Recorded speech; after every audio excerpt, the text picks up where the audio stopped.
Hey, welcome to Digging into the Bible. My name is Jim Barnard. This is a production of Tiller Coaching. All right, it's day 19. Thank you for joining me. I am in a super good mood today, probably for two reasons. One, I'm wearing my lucky Lion's Choice shirt. Roar! Seriously, guys, the famous seasoning, don't sleep on it. If you need to look it up and order some right now, I'd say go do it. But for real, the other reason I'm so excited is I love today's section. It's definitely my favorite part of Matthew so far. So I don't want to delay. Let's go ahead and dig into Matthew chapter 8, starting at verse 1. Rawr. When he came down from the mountain, great crowds followed him. And behold, a leper came to him and knelt before him, saying, Lord, if you will, you can make me clean. And Jesus stretched out his hand and touched him, saying, I will, be clean. And immediately his leprosy was cleansed. And Jesus said to him, see that you say nothing to anyone, but go, show yourself to the priest and offer the gift that Moses commanded for a proof to them. Excuse me. Rawr. When he had entered Capernaum, a centurion came forward to him, appealing to him, Lord, my servant is lying paralyzed at home, suffering terribly. And he said to him, I will come and heal him. But the centurion replied, Lord, I am not worthy to have you come under my roof, but only say the word, and my servant will be healed. For I too am a man under authority, with soldiers under me. And I say to one, go, and he goes, and to another, come, and he comes, and to my servant, do this, and he does it. When Jesus heard this, he marveled and said to those who followed him, truly, I tell you, with no one in Israel I have found such faith. I tell you, many will come from east and west and recline at table with Abraham, Isaac, and Jacob in the kingdom of heaven, while the sons of the kingdom will be thrown into the outer darkness. In that place there will be weeping and gnashing of teeth. And to the centurion Jesus said, go, let it be done for you as you have believed. And the servant was healed at that very moment. Sorry about that coughing there. We got through it. I think it's obvious that both of these men are experiencing expectation gaps. So the leper has sores all over his body, super painful. He is outcast from society. The centurion has this beloved and trusted servant that is suffering, and he's compassionate about him, but also his work is probably being disrupted by this action. And so both of these expectation gaps are real. Neither of these men could control the expectation gap, but what they could control is their response. Their response was to go and seek Jesus and to seek his will.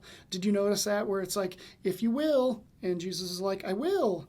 I love that so much. We talked yesterday about the will of God, the will of the Father, and how we need to have the action of doing the will of the Father. But how do you do the will of God unless you seek the will of God? And here's what's real, guys. Like, you and I, we both lack control. That's a reality of our life. But the one thing that we have control over is our response. And today's section is very telling about the right response. And this is why I love this podcast today, is because I get to coach about this all the time. When things are tough and the gap is real, that's the time to respond really well. And often we respond poorly because the ants are really loud. Let me explain. You see on this board behind me, I had a friend come up the other day who's in an expectation gap right now, and he's struggling. And so we process through it. There's a lot of words up here. You probably can't see it.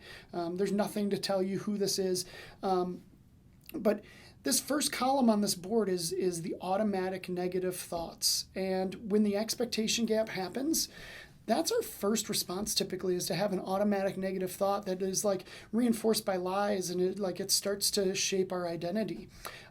That's not good. That's not the right response. The middle column here are all the distortions that reinforce this automatic negative thought. So it's like you have this thing that's a lie, but it's reinforced by all this other stuff, and it's garbage. It's rubbish.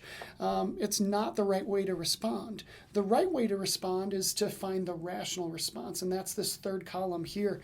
And it sometimes takes us a lot of work, as you can tell, to find the rational response. Sometimes it takes us a long time to find the rational response. And my job as a coach is to help men find that rational response as quick as possible, to not let it take forever to get there. And I got to tell you, the rational response is to seek Jesus, to seek his will, just like these men did. it's the muscle that we need to find right away. We have to do this as fast as possible. We have to ask for his help. We have to ask for his will. And I bet if you will, he will. See what I did there? That was pretty good. I hope that makes sense. There's so much more to this triple column today, but that I really can't share all that much in a 5-minute segment, which I'm over on. So let's wrap it up there. Thanks for watching. Thanks for listening. If you need help with a particular expectation gap, don't be shy. If you're a man or a couple, Tiller Coaching's here to help. So appreciate you. I will see you tomorrow for the continuation of Matthew 8. I'll see you then.